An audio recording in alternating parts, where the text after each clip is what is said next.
இப்படி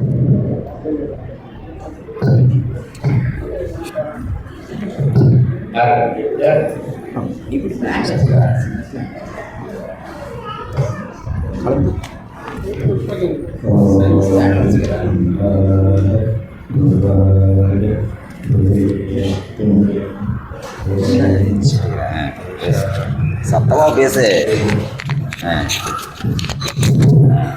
பயத்தான் பேசு. பேசு.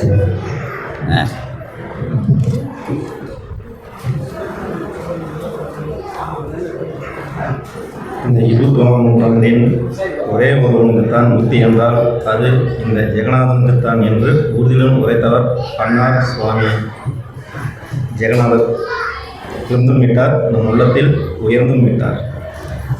ஆன்மீகம் என்றாலே என்னவென்றே தெரியாத என்னையும் ஆன்மீக பாதையில் அழைத்து சென்றார்.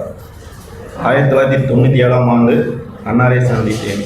அப்பொழுது நான் அவரிடம் கேட்டது, அண்ணா எனக்கு தீட்சை வேண்டும் என்று. அப்பொழுது அவர் முகம் ஆச்சரியமும் ஆனந்தமும் அடைந்தது. உடனே வருகிற செவ்வாய்க்கிழமை அன்று சித்தபெருமானின் அருள்வாக்கு இருக்கிறது, சென்று கேட்குமாறு வழிகாட்டினார். அன்னார் சொன்னது போல் செவ்வாய்க்கிழமை அன்று சித்தர் பெருமானிடம் தீட்சை வேண்டும் என்று அருள்வாக்கு கேட்டு சித்தர் சுவாமிகளின் வழிகாட்டலின்படி வியாழன் அன்று தீட்சை பெற்றேன். அடுத்த ஒரே மாதத்தில் அனுஷ்டானமும் பெற்றேன். சிவதீட்சை பெற்று அன்று இரவு நமது ஆலயத்தில் தங்கி அன்னைக்கு முழுதும் விடிய வரைக்கும் சாமியுடைய இருந்து கோயில் இருந்த அனுபவம் எனக்கு இன்றைக்கி வரைக்கும் அது அற்புதமாக இருக்குது. அது எப்படி சொல்கிறதுன்னு தெரியல. அது மட்டும் இல்லாமல் கைலாய தரிசனம் வரைக்கும் அண்ணாவோட ஆசீர்வாதத்தினால கைலாய தரிசனம் வரைக்கும் அண்ணாவோட ஆசீர்வாதம் இருக்கும்போது அது என்ன சொல்கிறதுன்னு சொல்ல முடியல.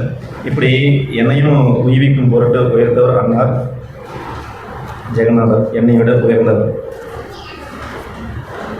அது மட்டுமல்லாமல் எனது குடும்ப இடையூறுகளையும் கலைந்து வழிகாட்டியும் வழிநடத்தியும் வந்து கொண்டிருக்கிறார். சில நேரங்களில் எனது விருப்பு வெறுப்பு காரணங்களால் தடுமாறியும் அதன் துயரையும் பலனையும் அனுபவித்தேன். அதன் பின் அன்னாரின் திருவடை அடைந்து அறிவுரை பெறுவேன். இப்படியும் அவரின் கருணையால் மேலே வந்துள்ளேன். எனது ஆன்மீக வாழ்விலும் இல்லற வாழ்விலும் எனது திருமணம் மற்றும் குழந்தைகளின் நலனிலும் ஆழ்ந்த அக்கறை கொண்டவர் அன்னார். அதுபோல் மனிதன் அடைய வேண்டிய இலக்கு புருஷார்த்தம், இதுதான் ஆன்மீகத்தின் பாதை, என் லட்சியம் என்று எனது மனதில் ஆழமாக விதைத்தவர் அன்னார் சுவாமி ஜெகநாதர் அவர்கள். அதுபோல் லட்சியத்தை அடைவது நோக்கமல்ல, லட்சிய பாதையில் சாவுதான் நோக்கம் என்று உரைத்தவர் அன்னார். சுமார் 10-15 ஆண்டுகளுக்கு முன் இருந்த எனது மனநிலையை கூறுகிறேன். எனக்கு அன்னார் ஜெகநாதரின் வாழ்க்கையும் அவருடைய வார்த்தையும் என்னை விட அவர் உயர்ந்தவர் என்ற மனநிலையை தோற்றுவித்து நமது ஆலயத்தையும் பராமரித்து கொண்டு தனது அலுவலக வேலைகளிலும் குறைவின்றி வயதான தாய் தந்தையரையும் பராமரித்து கொண்டு அதே சமயத்தில் சச்சங்க அன்பர்களின் அன்றாட வாழ்க்கையில் ஏற்பட்ட இன்பத் துன்பங்களில் பொறுப்புணர்வுடன் இருந்து வந்தார் அன்னார் சுவாமி ஜெகநாதர் அவர்கள். அவருடைய வாழ்க்கை குடும்ப பாரத்தையும் சச்சங்கத்தில் ஆர்வத்தையும் ஒரு சேர கடைபிடித்தார். அது எனக்கு கலங்கரை விளக்கமாக தீர்கிறது. நமது சாமியின் விஸ்வகணேசனும் ஆன்மீக வாழ்வின் உயர்வதற்கான அடித்தள நிபந்தனையாக ஒன்று உரைக்கிறது. அது என்னவென்றால், தன்னை போன்ற மனிதர் உயர்ந்தவர் என்று நினைக்காத மனோபாவமே. இந்த மனோபாவத்தை சதா நான் பெற்றுக்கொண்டே இருக்கிறேன் என்று உறுதியாக சொல்ல முடியாது. எனினும் இந்த மனோநிலை இருக்கிற சமயங்களில் எனது வாழ்வில் தீர்ப்பு மையங்களாக அமைந்ததையும் உணர்ந்திருக்கிறேன்.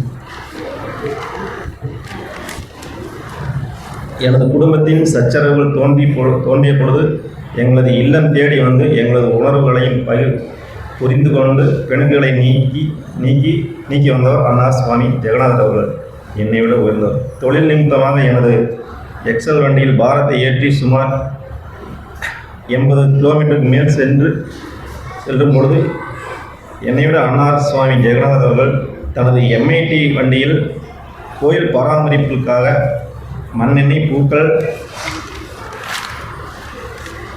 அன்றாடவால் ஏற்படும் மண்ணெண்ணெய்,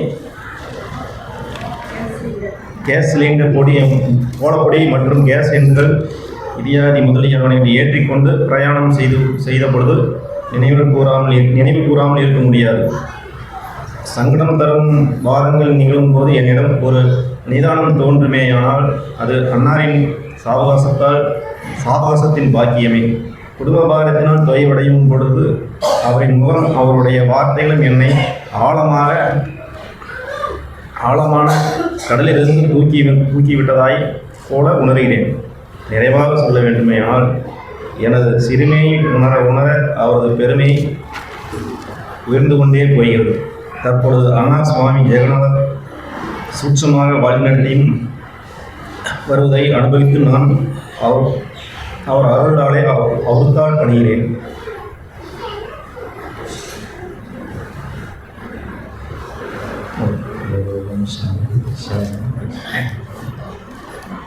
அனைவருக்கும் நன்றி.